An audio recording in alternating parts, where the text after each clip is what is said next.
অভাগা যেদিকে যায় সাগর শুকিয়ে যায়। শামীম পাটোয়ারির সাথে যেন কথাটি মিলে যায় হুবহু। মিরপুরের সেন্টার উইকেটে ব্যাটিং অনুশীলন করছিলেন এই ব্যাটার, তবে সেখানেও বাদ সাধে বিসিবি কর্মকর্তা।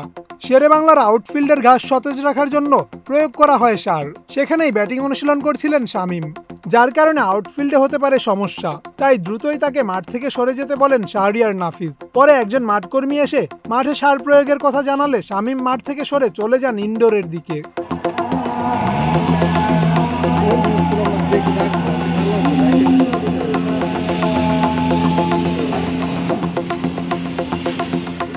যুক্তরাষ্ট্র ও ওয়েস্ট ইন্ডিজে চলছে টি-20 বিশ্বকাপ। লম্বা সময় ধরে দলের বাইরে আছেন শামীম, এমনকি তাকে রাখা হয়নি বাংলাদেশ টাইগার্স স্কোয়াডেও। তাই নিজেকে প্রস্তুত রাখতে একাকী অনুশীলন করছেন শামীম পাটোয়ারি।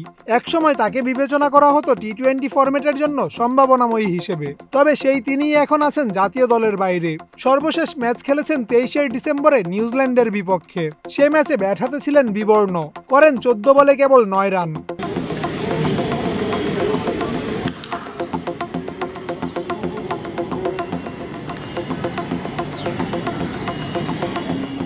বিশ্বকাপে যাওয়ার আগে বঙ্গবন্ধু স্টেডিয়ামে 1600 মিটারের দৌড়ে ফেল করেন শামীম। সেই ফিটনেস টেস্টে ফেল করা শামীম সহ 4 জনকে নিয়ে করা হয় লাল দল। ফিটনেস সমস্যার পাশাপাশি ব্যাট হাতে বাজে ফর্ম বিশ্বকাপ স্কোয়াড থেকে ছিটকে দেয় শামীমকে। এমনকি বাংলাদেশ টাইগার্সের স্কোয়াডেও রাখা হয়নি শামীম পাটোয়ারিকে।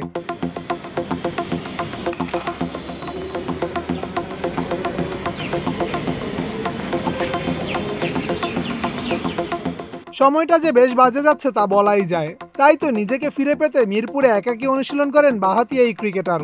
ব্যাট হাতে প্র্যাকটিসে খেলেন একের পর এক বড় শট। মনের ক্ষোভ আর দলে ফেরার প্রচেষ্টায় ব্যাট দিয়ে কথা বলতে একাকী অনুশীলনকে বেছে নেন শামীম পাটোয়ারি।